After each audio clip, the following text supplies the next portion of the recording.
Hello বন্ধুরা, আবার ফিরে এলাম রাজস্থান ট্রাভেল ব্লগের একটা আকর্ষণীয় পাঠ নিয়ে। এর আগে রাজস্থান ট্রাভেল ব্লগের যে অংশটা দিয়েছিলাম, শেষ করেছিলাম যেখানে, ঠিক সেই জায়গা থেকে আবার শুরু করছি। এটা ছিল হলদিঘাটি, যেখানে যুদ্ধ হয়েছিল মহারানা প্রতাপের সঙ্গে আকবরের বাহিনীর। আকবর ছিলেন মুঘলদের পক্ষ থেকে এবং মহারানা প্রতাপ ছিলেন মেওয়ারের পক্ষ থেকে, এবং আকবরের প্রধান সেনাপতি প্রথম মান সিং কিন্তু মুঘলদের পক্ষ থেকে যুদ্ধটি করেছিলেন, এবং সেই যুদ্ধে কিন্তু মুঘলরা জয়লাভ করলেও তারা মহারানা প্রতাপকে ধরতে পারেননি। মহারানা প্রতাপ বাইরে বেরিয়ে এসে যুদ্ধক্ষেত্র থেকে গেরিলা বাহিনীর মাধ্যমে যুদ্ধ চালিয়ে যান, এবং এটি ভারতের ইতিহাসে একটি কিংবদন্তি ঘটনা।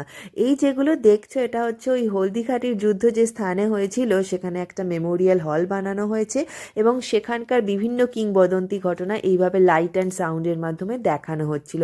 ব্যাপারটা কিন্তু বেশ অভূতপূর্ব। ইতিহাসকে এইভাবে জানতে বাচ্চা থেকে বড় সকলেরই কিন্তু খুব ভালো লাগছিল। এখানে দেখানো হচ্ছে চিত্তরগড় ফোর্টের প্রতিকৃতি, এবং সেখানে যে তিনটি মূল জহর হয়েছিল, যার মধ্যে প্রধান ছিল রাওয়াল রতন সিংয়ের স্ত্রী পদ্মাবতীর জহর, সেটা দেখানো হচ্ছিল। চিত্তরগড় ফোর্টে গিয়ে এই সম্বন্ধে আরও বিস্তারিত গল্প করব তোমাদের সাথে। আর এখানে হচ্ছে দেখো, আমরা বাইরে বেরিয়ে এসেছিলাম, এবং বাইরে বেরিয়ে বেশ সন্ধে সন্ধে হয়ে এসেছিল। আর এখানকার এই একটা স্ট্রিট ফুড আমরা খেয়েছিলাম, এটা ছিল কচৌড়ি চাট, এই ধরনের কিছু, বেশ টকটক মিষ্টি মিষ্টি, ভালো ছিল। আর তারপর আমরা পৌঁছে গিয়েছিলাম উদয়পুর হোয়াইট সিটি। আর সেই উদয়পুরের ঘরগুলো দেখো, এই মানে রুম ট্যুর একটা দিয়ে দিই। এইভাবে ছোট্টখাট্ট ছিল রুমটা, কিন্তু তাও বেশ কমফোর্টেবল ছিল মোটামুটি।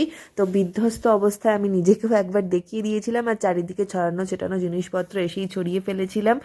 আর আরও রাজস্থান ট্রাভেল ব্লগের আরও কিছু অংশ কিন্তু এখনও বাকি আছে।